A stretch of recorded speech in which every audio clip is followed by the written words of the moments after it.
ሰበር ዜና የመካከለኛው ምስራቅ ኃያሏ ኢራን እስራኤልና አሜሪካ አደብ ገዝተው የማይቀመጡ ከሆነ ቀጠናውን ወደ ሲኦልነት እንደምትቀይረው ይፋ አድርጋለች። ኢራን በ12ቱ ቀናት ጦርነት እስራኤልና አሜሪካ ተባብረው ቢያጠቋትም እኔ ልካቸውን አስገብቻቸዋለሁ ብላ ታምናለች። አሁን ግን ዳግም ለማጥቃት ከሞከሩ እስራኤል የምትባለው ሀገር እንደማትኖር ተናግራለች። ድሮኖች ሁሉ ወደ ኤርትራ እያመሩ ነው። ሚሳኤሎች አፍንጫቸውን ወደ መረብ ምላሽም ቀስረዋል። ኢራንም ገብታበታለች። አስመራ እንደ ጋዛ የሚለው ትንበያ ሻዕቢያን አሸብሮ ሳይለቅ ከምስራቅ ሌላ ጉድ ኢሳያስ አፍንጫ ስር ሊፈነዳ ተቃርቧልም ተብሏል። ሻዕቢያ በደቡብም በምስራቅም ጭንቅ ውስጥ ገብቷል። የጸናው መንበሩ እንደዚህ ጊዜ ተንገዳግዶ እንደማያውቅም እየተነገረ ነው። ተንታኞች የአሰቡ ዘመቻ ከተጀመረ በእርግጥም አዛውንቱ አምባገነን ያበቃላቸዋል እያሉ ነው። የኢሳያስን የስልጣን ማብቂያ የሚጠቁሙ ክስተቶች ከሰሜን እስከ ደቡብ ከምስራቅ እስከ ምዕራብ አሁን ፍንትው ብለው እየታዩ ነው። ከሰሞኑ በምጽዋ የተነሳውን ወጀብ ቀጥለን እንመልከት። ብርጋዴር ጀነራል ተሾመ ምጽዋ በሻዕቢያ እጅ ሲወድቅ አላይም ብለው አረንጓዴ፣ ቢጫ፣ ቀይ ባንዲራቸውን ለብሰው እንደ አፄ ቴዎድሮስ ሽጉጣቸውን በጠጡበት የምጽዋ ወደብ አዲስ ክስተት ተከስቷል። ጉዳዩ ኢራንን፣ ኢትዮጵያን፣ ሱዳንንና እስራኤልን በቀጥታ እንደሚመለከትም እየተነገረ ነው።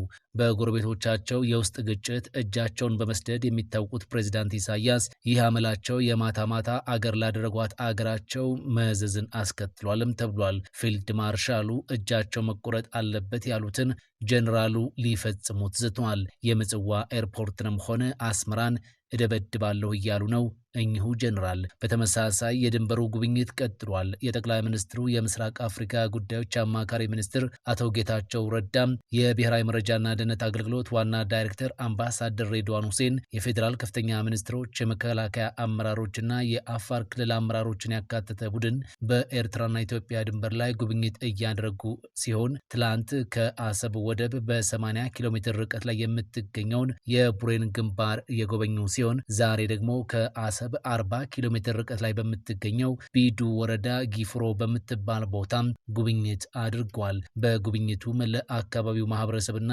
በድንበር ለሚገኘው ኃይል ስለ አጠቃላይ ሁኔታው ግንዛቤ ሰጥቷልም ተብሏል። ሐማስ ካልተባበረ ድምጥማጡ ይጠፋል ሲሉ የአሜሪካው ምክትል ፕሬዝዳንት ተናገሩ። የአሜሪካው ምክትል ፕሬዝዳንት ጄዲ ቫንስ ሐማስ ትጥቅ ለመፍታት የማይተባበር ከሆነ ድምጥማጡ እንደሚጠፋ በይፋ ተናግረዋል። ጄዲ ቫንስ የጋዛ የተኩስ አቁም ስምምነት አተገባበር ከሚጠበቀው በላይ በተሻለ ሁኔታ እየሄደ ነው፣ እንዲሁም ስምምነቱ ጸንቶ ይቆያል ብለዋል። ጄዲ ቫንስ እስራኤልን በጎበኙበት ወቅት ታጣቂ ቡድኑ አሜሪካ በምክረ ሀሳቧ ላይ ያቀረበችውን እና ገና ስምምነት ላይ ያልተደረሰበትን ትጥቅ መፍታት በመጥቀስ ሐማስ የማይተባበር ከሆነ ድምጥማጡ ይጠፋል ሲሉ አስጠንቅቀዋል። የአሜሪካው ፕሬዝዳንት ዶናልድ ትራምፕ በበኩላቸው በመካከለኛው ምስራቅ የሚገኙ የአሜሪካ ታላላቅ አጋሮች ሐማስ ተገቢ ባልሆነ መልኩ የሚቀጥል ከሆነ ሐማስን ለማስተካከል ወደ ጋዛ በከፍተኛ ኃይል ለመግባት ዝግጁ ናቸው ሲሉ አስጠንቅቋል። ጄዲ ቫንስ ወደ እስራኤል ያቀኑት እሁድ ዕለት በሐማስና በእስራኤል ጦር መካከል ግጭት ተቀስቅሶ 12 ቀናት ያስቆጠረውን የተኩስ አቁም አደጋ ላይ የወደቀበት በመሰለበት ወቅት ነው።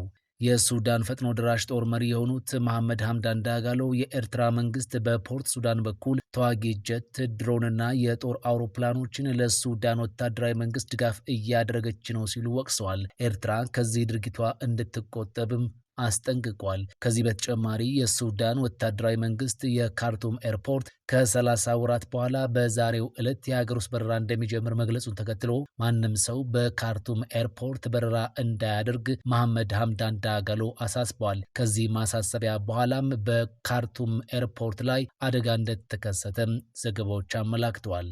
የመካከለኛው ምስራቅ ኃያሏ ኢራን እስራኤልና አሜሪካ አደብ ገዝተው የማይቀመጡ ከሆነ ቀጠናውን ወደ ሲኦልነት እንደምትለውጠው ተናገረች። ኢራን በ12ቱ ቀናት ጦርነት እስራኤልና አሜሪካ ተባብረው ቢያጠቋትም እኔም ልካቸውን አስገብቻቸዋለሁ ብላ ታምናለች።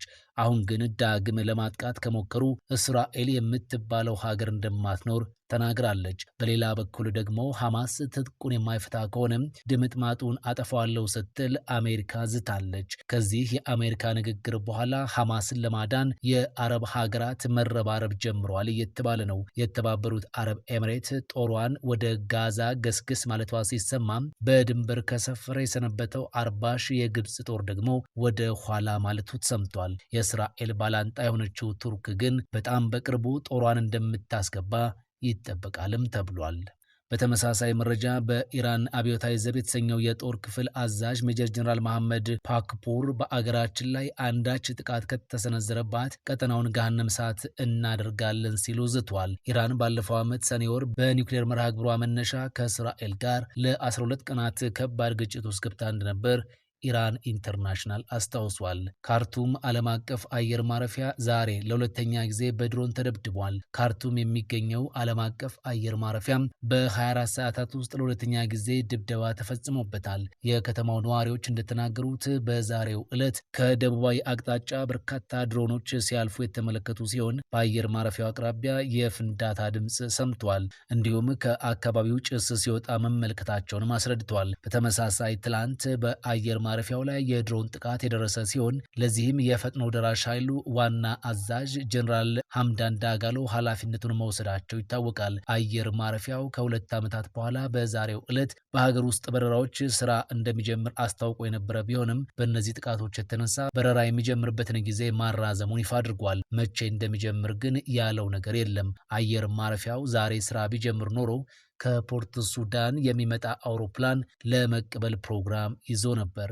መንግስት ተፎካካሪ ፖለቲከኞችና ነፍጥ ያነሱ ወገኖች ሁሉ ወደ መግባባት እንዲመጡ የኢትዮጵያ ኦርቶዶክስ ቤተክርስቲያን ጥሪ ያቀረበች። የኢትዮጵያ ኦርቶዶክስ ተዋሕዶ ቤተክርስቲያን ፓትርያርክ ብፁዕ ወቅዱስ አቡነ ማትያስ መንግስት ተፎካካሪ ፖለቲከኞች እንዲሁም ነፍጥ ያነሱ ወገኖች ሁሉ ወደ መግባባት እንዲመጡ ጥሪ አቅርበዋል። ፓትርያርኩ የኢትዮጵያ ኦርቶዶክስ ተዋሕዶ ቤተክርስቲያን የቅዱስ ሲኖዶስ ምልዓተ ጉባኤ ማስጀመሪያ መርሃ ግብር ላይ በሰጡት መግለጫ የነገው ትውልድ ልማታዊ ተስፋ እውን ሊሆን የሚችለው ሰላምና አንድነት ሲኖር ብቻ ነው ብለዋል። ብፁዕ ወቅዱስ አቡነ ማትያስ ሁሉም አካላት ለሰላም መስፈንና ለልማት እድገት መረጋገጥ ሲባል ወደ መግባባት እንዲመጡ በእግዚአብሔር ስም አባታዊ ጥሪያችንን እናስተላልፋለን ብለዋል። ፓትርያርኩ በመግለጫቸው በሀገራችን ያለው አለመረጋጋት በህዝባችን አጠቃላይ ስነልቦና በሀገሪቱ አንድነትና እድገት የሚያስከትለውን ጫና በቀላሉ የሚታይ አይሆንም። የህዝቡ ስነልቦና ከተጎዳ የነገው እድል ጤናማ ይሆናል ተብሎ አይታሰብም ሲሉ አክለዋል።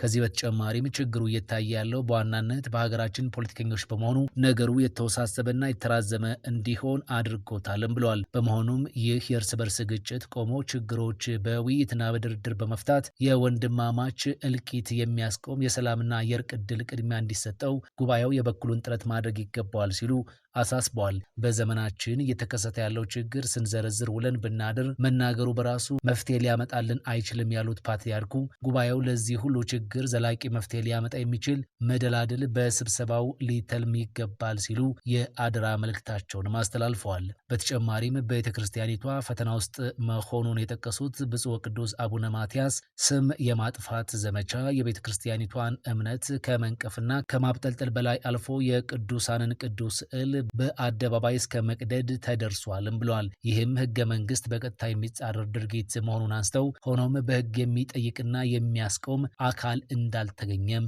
አንስተዋል።